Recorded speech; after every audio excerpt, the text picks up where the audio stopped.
You are listening to the Mark Lesko Podcast, a podcast by diehard fans for fans. Mark covers all things Penn State football and the Pittsburgh Steelers, as well as anything related to the sports and fitness world.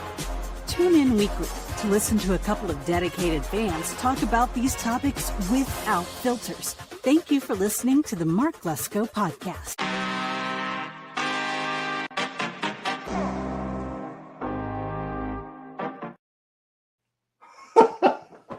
Oh, Marty. Welcome to the Mark Lesko Podcast. I'm your host, J-Rod, and this is Steelers Central. My gosh. Oh, man. I don't know what else to say. Guys, I mean, look at the tagline. I said Steelers luck almost ran out, 24-21, and Mark had decided to add, and Rodgers can drink his victory Guinness. Absolutely, my man. That is completely appropriate. He was absolutely the best thing about this game. He really showed up and did not disappoint. Oh, man, what a game. I mean, it should not have been that crazy close. I mean, folks, if you didn't have anything in your house that you were throwing after the Jordan Addison catch down the field, I don't know what else could have just railed everybody off. I mean, just goodness gracious. It was so bad. Like, how in the world did you go through three glorious quarters of just watching great plays, great interceptions, picks, and, you know, great down the field, and Kenneth Gainwell having a day of his life, and everything was great. Everything was going well. The offensive line showed up today, showed everybody that they were ready to do something this season. I cannot honestly say more good things about what I saw from the first half of this game and that third quarter, but once again, Mike Tomlin, Terrell Austin doing what they do best, having to keep it close, not getting anybody prepared on defense for any drive. The fact that you allowed your offense to talk you out of going for it on that 4th and goal, and then you gave it to them on the 1-yard line, and then you just watched them just march down the field with that huge pass and just making it unnecessarily close. It was unbelievable. There are so many emotions that go into it. Once again, the defense gave up over 350 yards, basically because of that fourth quarter, but everything else buttoned up. Everything was spectacular about that game. Everything. That opening drive, I mean, for the Steelers and them getting that first touchdown, that was great. They really just had everything clicking. And listen, with Gainwell, that's great to see. It's really, really a positive thing that even Jaylen Warren was out. Kenneth Gainwell shows up, and steps in. And he was really everything that we needed him to be. And again, that line, just kudos. I mean, finally, just you actually showed up, did what you were supposed to do. Everybody was great. Not one really bad thing to say about the offensive line. Holes were made. Plays were executed. And with Rodgers doing what he does, he made some spectacular moments happen. And they kept involving Mr. Darnell Washington. I was so happy to see a tight end finally get some big moments happen and complete the drive and keep it going down the field. And, of course, DK Metcalf finally seeing the kind of game we were expecting him to have. You know, it would have been nice if he had that during the Seahawks game. Maybe it would have been a different outcome, but he was absolutely electric. That pass and that run, man, he was gone. It was like they were yelling for him. It's like someone told him someone, you know, was trying to take something from him, and he just darted. And it was awesome, guys. You can't really praise him enough. I mean, the overall picture of this game, like I'm bringing up the final here. So, I mean, you look at like what it came down to. I mean, up until that third quarter, everything was absolutely perfect. It really was. So it's like when you see the final numbers, it's just Carson Wentz, 30 for 46, 350 yards. That's just unacceptable for them to allow that kind of performance at the end of that game. I think he was held to like 200 and I want to say 60. I mean, it still would have been respectable, but after that point, it was like he turned into like the MVP of the game. It was completely stealing everyone's thunder. And again, all because of the schemes, all because of the coaching. You set these players up on the field. I know that Darius Slay had his issues. I know, I know Ramsey was he was pretty darn good. I was very impressed with him. But yeah, Deshaun Elliott back. What a great way to come back with that huge interception. He really was all over the field. And I know Peyton Wilson was once again utilized a lot. I don't know about Cole Holcomb, but I mean, if I bring down here at the defense, I mean, Cole Holcomb had 3 total tackles, 2 solo. And, you know, I'm looking for him and I don't see him. Peyton Wilson, yeah, he did have a heck of a game in terms of his numbers, but I know there was a lot of things given up. So, I mean, but yeah, defensively, guys, look at this. Patrick Queen with a sack, Deshaun Elliott with a sack and a loss, and that recovery. TJ, buddy, TJ, man, what a moment, him. Tipping the ball, grabbing it, running it back, and that was the other Gainwell touchdown. Nick Herbig, guys, that's another one. You talk about showing up for a game. Both Deshaun Elliott and Herbig absolutely had themselves a day. I mean, Connor Benton had a great day too. Absolutely a phenomenal thing to see. All of these names, all these guys contributing. I remember Juan Thornhill had a huge hit, and that was a huge tackle.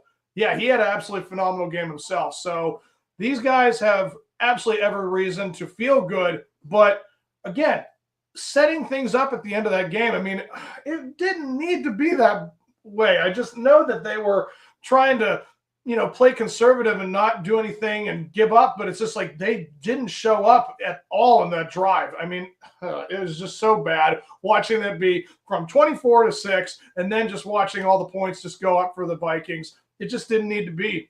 And because of that, we had a close game.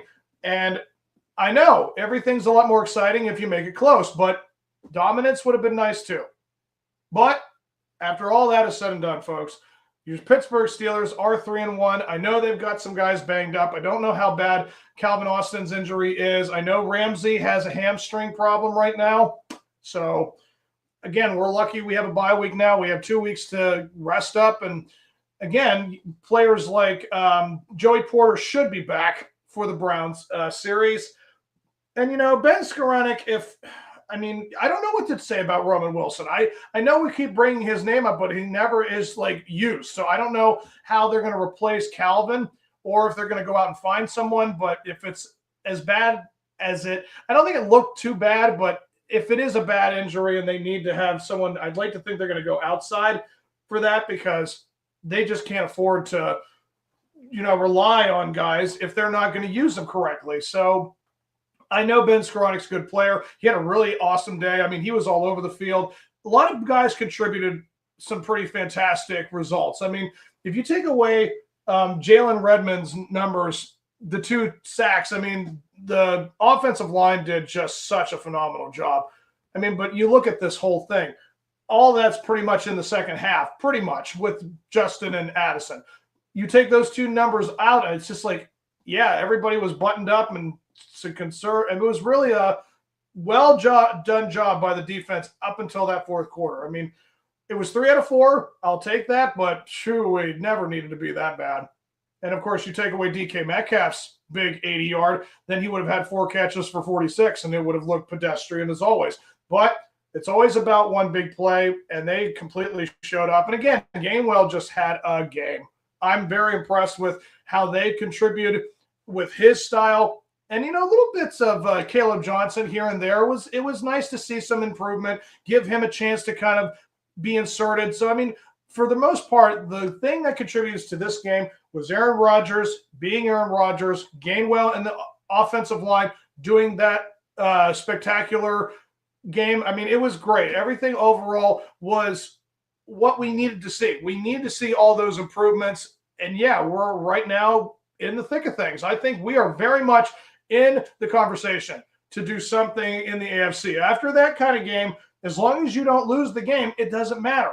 It really doesn't. It does, but you just can't allow those things to go down like that. It's not necessary for these games to be that close. And for the next time, just try your darndest to button it up.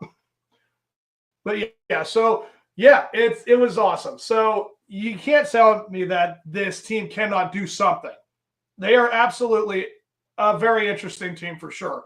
Knowing that Rodgers is who he is, seeing how far he goes with the season, And again, offensive line showed up in the best way that they possibly could. And I'm very happy to see those results. So you're looking at what? The opportunity for this defense or this next coming week to get healthy, try to rest some guys up. And then you have Cleveland right off the bat. You have your division games. I'm just saying the next 3 games. Let's see here. I know the Browns are first.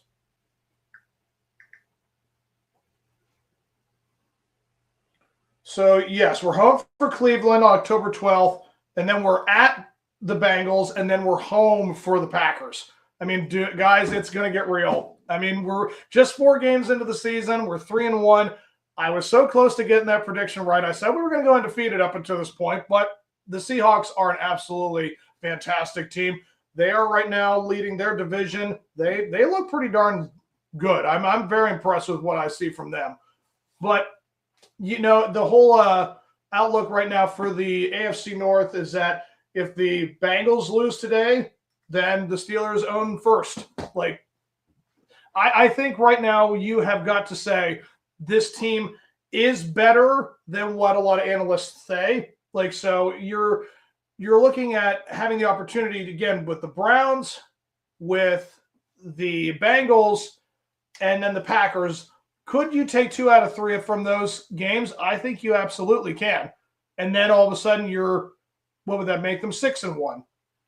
I mean, yeah, it would be a pretty nice statement to make for these next couple of weeks. But again, seeing how they handle things with the travel, going over to Ireland, being in that spectacle, it looked like a great atmosphere. I mean, I was very much enjoying all of the atmosphere around it. It looked great. So everybody was in it. I couldn't have asked for a better result with the offense and their performance. But again, you can't ask for everything to be perfect, and it was up until that point. And then you see how it ended. It was great. I was so happy to see that. So let's move on to the halftime show, shall we?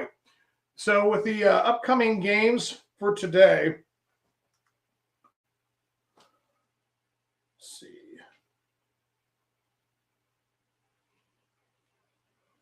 Right now, the Chargers are taking on the Giants. Giants are beating the Chargers. Right now, it's Texans and Titans.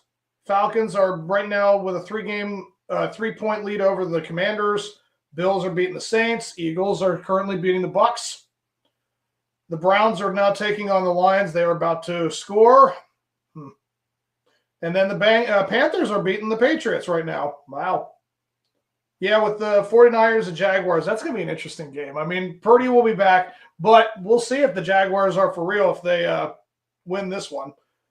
I don't see it, but I mean, I'm going to say right now the 49ers are winning this game. Yeah, but the Rams and the Colts play this afternoon. You got the Ravens and the Chiefs. That's a must-win for Kansas City. You can't go 1-3 and start the season. Can't do it. And then the Raiders and the Bears, that's going to be an interesting game. I don't know if the Bears beat the Raiders, they're going to start looking pretty lethal or pretty threatening, actually. And then you have the Sunday night game with the Packers and Cowboys. I'd like to think the Packers will take care of that, no problem. And then for Monday night, you have a doubleheader with the Jets and the Dolphins. Sorry, I don't mean to poo-poo on that, but yeah, that's if you're a fan, you're going to see a win of one of the teams. So. And then the Bengals take on the Broncos. Again, if the Broncos show up and upset the Bengals, then the Steelers own the AFC North. There's a lot.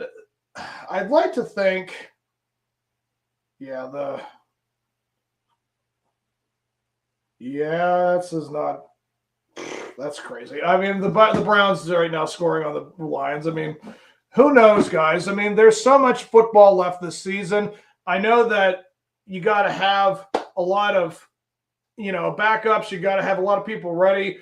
And I think the Steelers do have a lot of those things going for them. I mean, so far, everyone who has had to be inserted so far this season, they have absolutely showed up.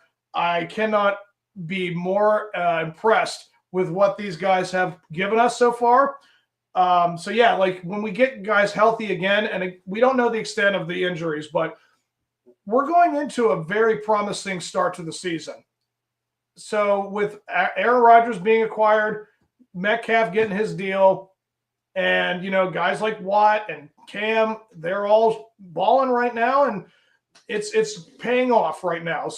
So far, so good for the Steelers season, and I hope that you guys enjoyed the bye. And with the 2-minute warning to end this, guys, I know I'm kind of wrapping it up, but yeah, there's just a lot to really digest with this game. With how things are looking right now, I am saying that this team is a playoff team for sure. With teams like the Broncos, I think they could be a playoff team. The Jaguars have the potential to be a playoff team. Between the Colts and the I'd like to think that, again, obviously Ravens and Bills too, but it's just with the Colts, like, that's going to be so interesting when we play them. We are home for that, so that's a huge help with that. We got to have everybody ready. It's guys, we got a loaded season still. I mean, we're just getting to the jumping off point. We saw that these first 4 games, we could have gone either way with them, and we're so far taking care of business. I mean, you look at how the Seahawks game was lost. It got away from them. There was a lot of mistakes, mental mistakes by the players and coaching. That's really what it really comes down to. We are, again, seeing the Mike Tomlin effect. We see how the defense and how every coaching, all the coaching staff has handled these things so far. I don't really know what more to say about it. We know that they have their problems, and they know they make their own problems for each other. So it's really going to come down to, can Aaron Rodgers and company just keep producing? And as far as I'm concerned, that was a really cool moment where he got out of the pocket and he ran for that first down. Dude did not run like a 41-year-old. I'm like, gosh darn it, he actually had some zip to his run. And having a guy like Jones be right there to get the ball when he fumbled, it was nice little moment. Good teamwork there. It's definitely a good one to raise, and you definitely have your issues. You have the inconsistencies of it all. But guys, it's nice to see this result. It is. You have so many things to look forward to. There's a lot of good players to enjoy. I know that this season so far has started off great. I'm going to enjoy this one as much as anybody else, and I hope that you guys continue to enjoy it for the next couple of days and this week off. Take it into the bye week. Enjoy. Get back into it, and we'll start doing it again. I will have my regular show next week regardless. It's just kind of a look back on all the players and their stats and things like that. And I will be doing an episode tomorrow, just kind of giving a highlight of the week and everything so far, see where everybody's at with standings. So until next time, I will see you guys for the Monday episode. Until then, guys, enjoy it. Here we go, Steelers. Yeah, baby. Woohoo!